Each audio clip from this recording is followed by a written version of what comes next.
How do you make sure you're not investing in a bad company that's going to lose your hard-earned money over several years? Warren Buffett has 5 red flags that he looks for in a company's cash flow statement. Grab a drink, take a seat, let's talk about it. What's up, y'all? It's Brian. I spent hours studying Warren Buffett and the Interpretation of Financial Statements, which is a great book where he identifies several red flags in the cash flow statement. Now, the cash flow statement is only one of 3 of the main financial statements that a company puts out every quarter. You've got the balance sheet and you've got the income statement, but I love to look at the cash flow statement because at the end of the day, when I'm trying to find the intrinsic value for a company, I use the discounted free cash flow method. So it is crucial for me to understand the cash flow statement and quickly be able to identify red flags. Because if a company has a ton of red flags, it's usually a better use of my time to just move on. A red flag does not necessarily mean that something is bad with the company, but it is an indication to look further into it. Now, I don't have infinite time to look into a million red flags, so I prefer to start with a pool of companies that have the fewest red flags and then go from there. So where do you find the cash flow statement? I like to go to stockanalysis.com. Here is Coca-Cola. This is one of Buffett's most iconic investments that he has held for a long time. And right here on the financials tab is where I can see the 3 different financial statements: income, balance sheet, and cash flow. So the cash flow is pretty easy to understand. It's divided into 3 categories. You've got your operating cash flow, which is everything above this line, your investing cash flow, everything above this line, and then financing cash flow, everything above this line. And then if you add up the totals or the subtotals from those 3 categories, then you have the net cash flow, all the cash that flowed in and out of the company for that entire year. Now, you can't always use personal finance as an analogy, but in this case, I think it works out pretty well. So the way I think of operating cash flow is this is the cash that I get from my job. Like, I go to work every day and I'm reliably going to get my operating cash flow. For Coca-Cola, their operating cash flow is how much cash are they getting from their operations, which is selling product to consumers. So at the end of the day, at the end of the year, in fiscal year 2024, they had $6,805 million come in, more than what flowed out. And it varies year over year. So that is the first thing that I want to understand. And I want to see that their operating cash flow generally is going up over time. It is a red flag if they are not having consistent cash flows that are going up. So when I look at Coca-Cola and I go back in time over 10 years, I see their operating cash flow was $10.5 billion in 2015. It's gone up and down since then, and it's $6.805 billion right now. So, to be honest, that's not really what I want to see. I want to see cash flows going up over time. Now, Coca-Cola is a mature company, and so they don't have as much room for growth. They've pretty much expanded over the whole world. So at the end of the day, it's not necessarily a bad thing. Depends on how much the stock price is compared to their cash flow, but this would be a little bit of a red flag for me. I want to see that operating cash flow going up. The next category is the investing cash flow. So at the end of 2024, Coca-Cola had more money come into the company than go out of the company for investing. I typically see a negative number here because a company is going to be putting more money into investments than they are getting out of investment. We can see that Coca-Cola typically has a negative value here for the investing cash flow. However, in 2024, they made $3.48 billion in divestitures. So they sold their investments in 2024. They sold a chunk of them, so their cash flow is positive. Generally speaking, I like to see negative in the investing cash flow, and I like to see positive in the operating cash flow. And for the most part, Coca-Cola is investing. So they're usually negative in investing cash flow. And then finally, financing cash flow. This is how much money are they getting from loans or are they paying into loans? So this number also I like to see as negative, especially for a mature company, because they should be paying off their loans. They shouldn't be funding their operations from loan cash flow. So a company that's growing or a very young company, you might see financing cash flow as positive because this is the money that they're using to grow, and the operating cash flow might actually be negative for a company that's very early on and in the growth stages. So Coca-Cola, they got money from operations, they got money from investing, and they spent money on financing. So at the end of the day, they did have $1.8 billion in net cash flow at the end of the year. Now that we have an idea for what these three main categories mean, my first red flag has to do with the operating cash flow. I want to see consistent and rising operating cash flow over the long term, and anything else is a red flag. To see the operating cash flow at a glance, I made a automated spreadsheet where all I have to do is type in the company's stock ticker, go to my last tab here, and I can see right here at the bottom, the operating cash flow for Coca-Cola. They were up, they've been down, a little bit of a red flag, but that's just one. The next thing that Warren Buffett likes to look at is the capital expenditures. Not having them is one of the secrets to getting rich. So capital expenditures are outlays of cash or the equivalent in assets that are more permanent in nature, held longer than a year, such as property, plants, and equipment. So one might think like, oh, if this company has billions of dollars worth of plants and property and equipment, that's a really good thing, right? They've got a huge footprint, but that's actually not a good thing because these things cost money over time. And the way this shows up is through depreciation and amortization. Capital expenditures are recorded on the cash flow statement under investment operations. Buying a new truck for your company is a capital expenditure. The value of the truck will be expensed through the depreciation over its life.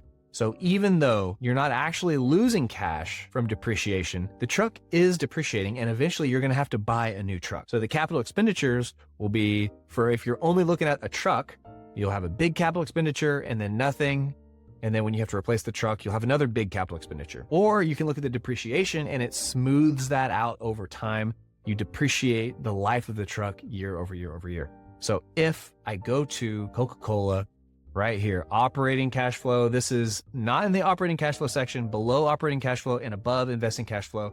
This is where we find capital expenditures. This is the investing category. So in 2024, they spent $2 billion, 2023, 1.8, 1.4, 2019, they spent $2 billion. So they're spending a lot of money. And up here at the top in the operating cash flow, we can see depreciation and amortization. So this is where they smooth out the capital expenditures. Warren Buffett likes to see low capital expenditures. But what does that mean? Every company is going to have a different amount. Everything's relative. So what does he look for? What's his target? As a rule, a company with a durable competitive advantage uses a smaller portion of its earnings for capital expenditures for continuing operations than do those without a long-term advantage. So what does Warren Buffett do right here? He says, when we look at capital expenditures in relation to net earnings, we simply add up a company's total capital expenditures over a 10-year period and then compare that figure with the company's net earnings. So he wants to see companies with high net earnings with comparatively low capital expenditures. We look at the 10-year period to give us a long-term perspective. So he says historically,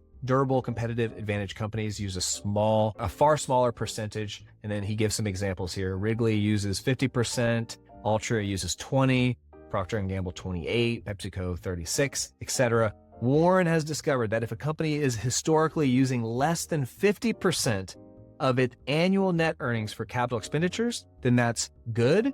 And if it uses less than 25%, then that is really, really good. So in this case, Warren Buffett sets less than 25 as the green flag and over 50% as the red flag. Right here, I have it set up for capital expenditures. This automatically calculates the percentage of CapEx related to earnings, and Coca-Cola uses 20% in 2024, 17% in 2023, and so on. So right here, this shows every single year. These are all in the green, and then right here shows the total ratio. In this case, I can only do 5. I know Warren Buffett says to go back 10 years, but unfortunately, I'm only able to get 5 years of free data from stockanalysis.com. So Coca-Cola, major green flag, 16% of annual earnings is capital expenditures. As a double check on capital expenditures, Warren Buffett also has a red flag associated with depreciation and amortization. What exactly does he look for? Once again, everything's relative, so he has to relate depreciation to something else. In this case, Warren Buffett relates this to gross profit.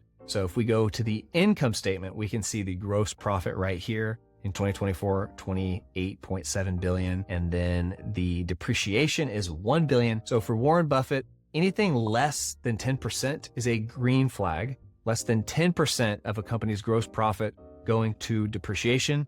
Anything over 30% is considered a red flag. With this, we have 2 checks to see how much capital does a company have to allocate to be competitive? Warren Buffett does not like to invest in companies that are incredibly capital intensive. It hurts the long-term economics of a company if they have to spend tons and tons of money on property, plant, and equipment, because it also creates more expenses for them in the future. When it comes to making capital expenditures, not all companies are created equal. Many companies must make huge capital expenditures just to stay in business. If capital expenditures remains high over a number of years, they can start to have deep impact on earnings. Warren has said this is the reason he never invested in telephone companies. The tremendous capital outlays in building out communication networks greatly hampers the long-term economics of the company. The next two red flags we can find at the bottom of the cash flow statement. If I scroll all the way down right here, in the financing cash flow, we see repurchase of common stock. A company can issue more stock to bring in funds, or they can use their cash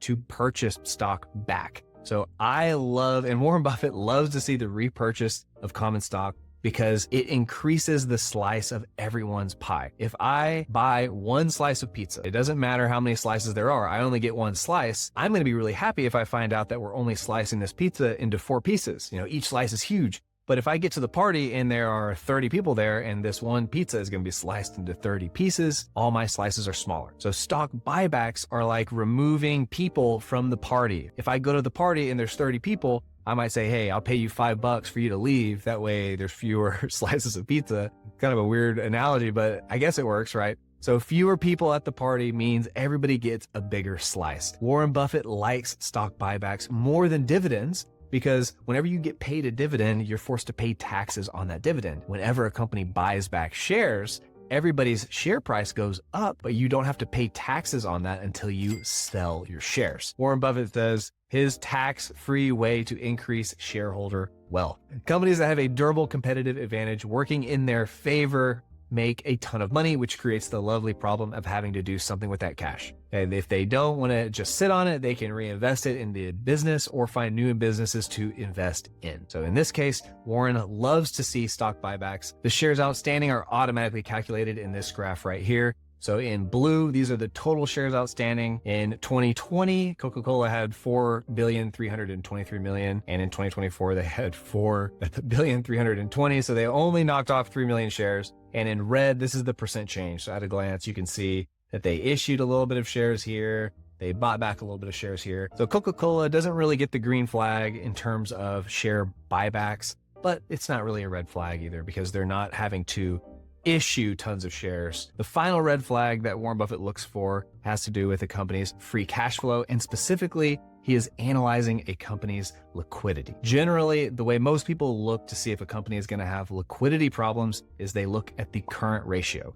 The current ratio is just the current assets divided by the current liabilities. Basically, how much money do they have divided by how much money do they owe? You want the number that they have to be larger than the number that they owe. So a current ratio of 1 or greater is what most people look at. Anything below 1 is a red flag. However, Warren Buffett deviates from this common knowledge. He says that total assets is a number that has long played an important role in financial analysis. Analysts have traditionally argued that subtracting a company's current liabilities from its current assets give them an idea of what a company can meet its short-term obligation. This is where he differs. He says, the funny thing about a lot of companies with a competitive, durable advantage is that they quite often have a current ratio that is below 1. This is because they have great earning power. They can pay out generous dividends and make stock repurchases, which eat away at their cash reserves. And when a company eats away at its cash reserves, then its current ratio can drop below 1. But because they have consistent and powerful earnings power, they're able to do this. So if you look and see a company has a current ratio below 1, you might immediately think like, oh my God, this is a red flag.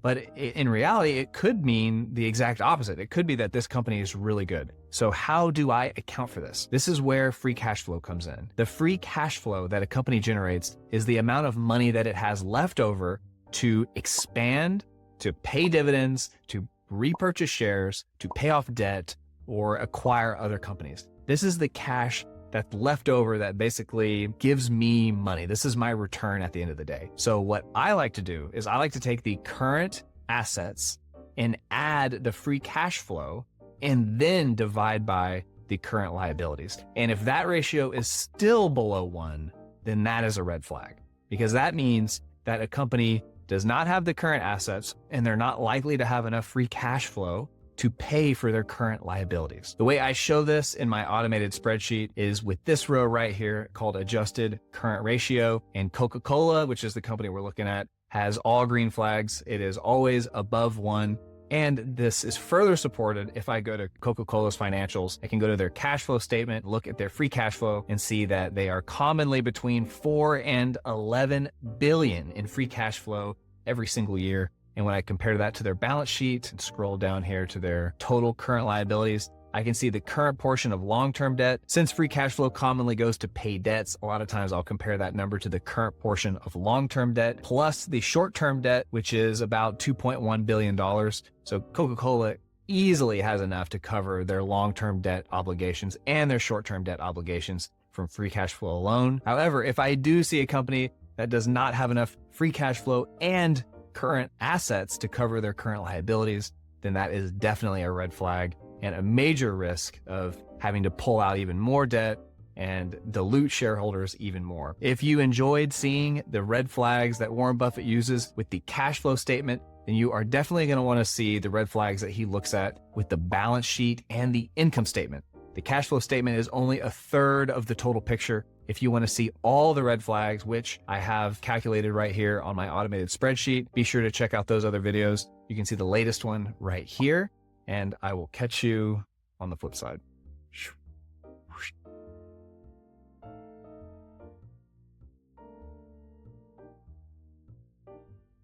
It's a good one. Where's the kitties? Hello? Lily?